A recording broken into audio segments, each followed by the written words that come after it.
Right, homework 5.8. Okay, so let's review some of the problems that are on this homework. So, whenever I'm dividing a polynomial, in this case a polynomial by a binomial, there's several ways to do this. One way to do it is you can try to factor everything and see if some of those factors cancel out. So if I factor this numerator right here, it's a simple trinomial, meaning it has a one leading coefficient. Whether it's implied or understood to be there, whether you write a 1 there or not. So we take a square root of x squared and we get an x. It ends in a negative, which means they're going to have opposite signs. So you can put plus first and negative, or negative and then plus, whichever you want. You're looking for two numbers that you can multiply together to give you a negative 48, that if you add together would give you a negative 2. Or you can think of the difference is 2. And those numbers are going to be a 6 and an 8. I know the negative is going to be more powerful because when you mush the positive and the negative together, you get a negative. So the negative wins out, so the negative is more powerful. So I have a negative 8 and a positive 6. And I write that over the old denominator of x minus 8. Now you see that the x minus 8s are going to cancel out, and that just leaves you an x plus 6. Okay, so let's try another one. Same kind of situation here. It's a simple trinomial, meaning it has a one leading coefficient, so we factor, we're going to have a couple of parentheses like that. Square root of x squared is x. We have end in a negative, so they have opposite signs. Middle is a negative, so the negative is stronger, so I'm going to have opposite signs. Looking for two numbers that we can multiply together to give you a 30, or negative 30, that the difference is 1. Or if you add them together, you get a negative 1. Okay, so it's going to be a 5 and a 6. And we know the 6 is going to be negative, and the 5 is going to be positive. You rewrite that over the old denominator. It looks like the x minus 6's cancel out, and that leaves you an x plus 5 right over here. Now this is a little more complicated because this is not a simple trinomial, so this is going to be different. So what we need to do is we multiply the 7 times the negative 5, and that gives me negative 35. And we're looking for two numbers that we can multiply together to give you a negative 35, that if you add together would give you a negative 34, or put it another way, the difference is 34. It's going to be a 1 and a 35. Okay, so I'm going to break it up. This has a couple of extra steps, though, to finish factoring this. So we're going to ignore the 7 right now. So the square root of x squared is an x, and it ends in a negative, right? It has a negative 35, so they have opposite signs, so a plus and a minus. And because if there's a negative in the middle, your stronger number is going to be a negative. So we know we have a negative 35, and we have a positive 1. And we're not done yet, so let's hold off on rewriting the denominator, because technically this is not the factor form of the numerator yet. Now at this point, we're going to divide both of these constants here at the end, and we're going to divide it by the leading coefficient right there.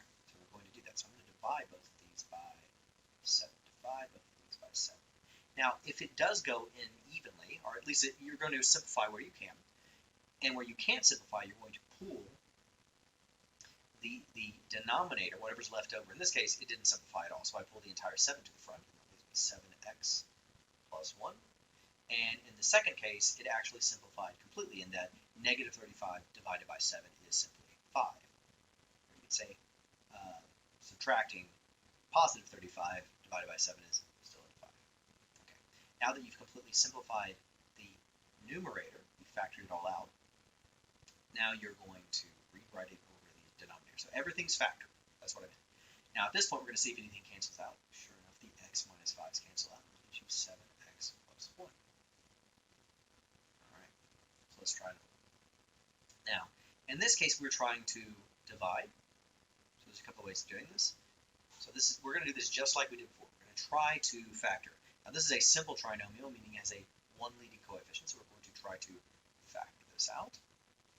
So square root of x squared is x. It ends in a positive, which means they're both going to have matching signs. And the middle term is a negative, which means that they're both going to be negative. A negative times a negative is a positive, right? So they're both going to be negative. Okay, so we're looking for two numbers that we can multiply together to give you a 72, that the difference, or in this case, when you add them together, not the difference, but when you add them together, you're going to get a 17. And it looks like that's going to be a 9 and an 8. Now, in this case, because they're both negative, order really doesn't matter that much, right?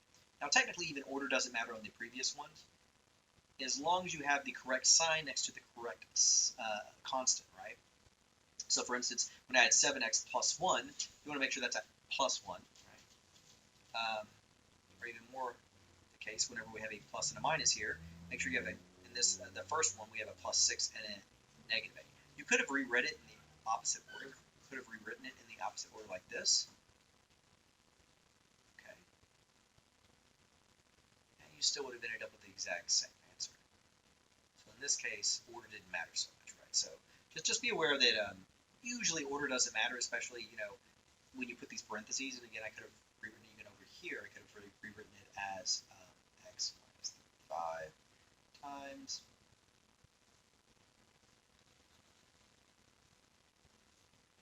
rewritten this as x minus 5 multiplied by 7x plus 1. So it's commutative. The multiplication right here is commutative. You can change the order of these factors, and it doesn't actually change the value. So you're free to do that. Just make sure you put the signs, or you need to put those next to the correct numbers, right? Especially when they're different. Okay, so now at this point, we are going to divide by x minus 8. At this point, you see the x minus 8's cancel out, and that leaves you x minus 9, right? Okay, so let's try a couple more. Now in this case right here, we could try to make this one work, and I'll write some side work over here, but it's not going to work, right? So we say 4 times 1 is 4, and we're looking for two numbers that we can multiply together to give you a 4, that if you add together will give you an 8. Do any two such numbers exist? Nah, not really. Okay, so that's just not going to work. We need to do this differently. And the way we're going to do this is we are going to divide. So we're going to divide polynomials. We're going to do basically long division of polynomials. And if you didn't like long division with constants, you're not going to like this very much, probably. That's okay. So we're going to try to do this slowly and carefully. Okay, so first I'm going to rewrite it. Okay, so we have 2y minus 3. And then we have 4y squared plus 8y plus 1. Okay, so I've rewritten it as division. And now at this point, I'm going to, let's color code this a little bit. So first step is division. And we are going to divide the first term here, your dividend, by the first term here of your divisor. Okay, so we are going to say 4y squared divided by 2y equals 4 divided by 2 is 2. Y squared divided by y is y. And we are going to put the result of the division, the quotient, on top. I'm going to line it up with the other first powers. So I'm going to put the 2y right here. Okay. And now after you're done with that, we're going to move on to the second step. And the second step is multiplication. Okay. So what we're going to do is we're going to take the 2y that we got from the other one, right? This 2y right here. And then we are going to multiply that 2y by the entirety of that entire divisor. So we're going to say 2y minus 3. Right, so 2 times 2 is 4. Y times y is y squared. And then 2 times negative 3 is negative 6. And you keep the y, right? Because you're saying 2y times negative 3. And then you're going to take that entire product, the result of multiplication, and you're going to put it on the bottom. So you're going to put 2y squared minus 6y. And we are going to subtract that entire thing right there, right? Okay, now at this point, we're going to do some cancellation. Now, if you find yourself making sign errors at this point, I would distribute the negative and then add the result. That's certainly a possibility. That we'll try it without doing it, that extra step. So we're saying 4y squared minus 4y squared. They cancel out. And here's where you have to be good with your signs if you're not going to do the distribution or flip the signs inside the parentheses. So we're going to say 8y minus negative 6y. But if you're subtracting a negative, it's the same as adding. So you're essentially saying 8y plus 6y, and 8 plus 6 is 14. And we bring down the 1. Okay, so we've done subtraction. And then your third step right here, that was subtraction. I'll kind of cut the code that a little bit, I guess. So we'll do subtraction right here. Subtraction. And then all of this right here was subtraction, right? Just subtracted all that. Okay, so let's start the process again. So now we're going to use the algorithm again. We're going to start with division. Okay, but now we're going to take this this number right here, the leading term here at the bottom right here, that 14y, and we're going to divide it again by the first term in your divisor. So we're going to divide that by 2y. 14 divided by 2 is 7, and y divided by y, they're just going to cancel out. And you put the result of that division on the top, right? Put the quotient on the top, the result of division. Okay, now at this point we are going to move on to the second step, which is multiplication.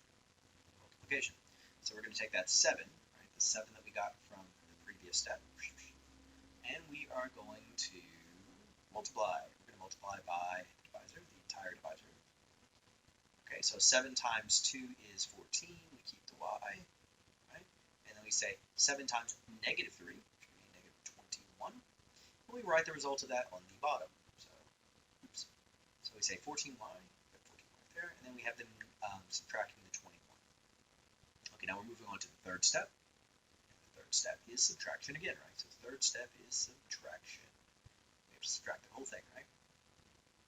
Okay, so 14y minus 14y, cancel. And we say 1 minus negative 21, which is the equivalent of 1 plus 21, right? Subtracting a negative is the same as adding in this case, right? So we are going to say 1 plus 21 is 22. Okay.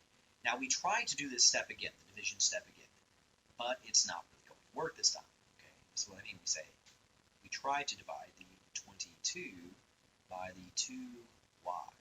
Here's the problem. It doesn't go in evenly, right? You end up with an 11 over y. Okay, that's what I mean. It does work. See this y in the bottom? That means you're done. We don't need to do this step. It's not going to work. And what that means is this 22 on the bottom is going to turn into my remainder. So I'm simply going to write that 22 down there, right? That 22 right up here. I'm going to put plus 22. But what I'm going to do is I'm going to put that 22 over the divisor of 2y minus 3. 2y minus 3.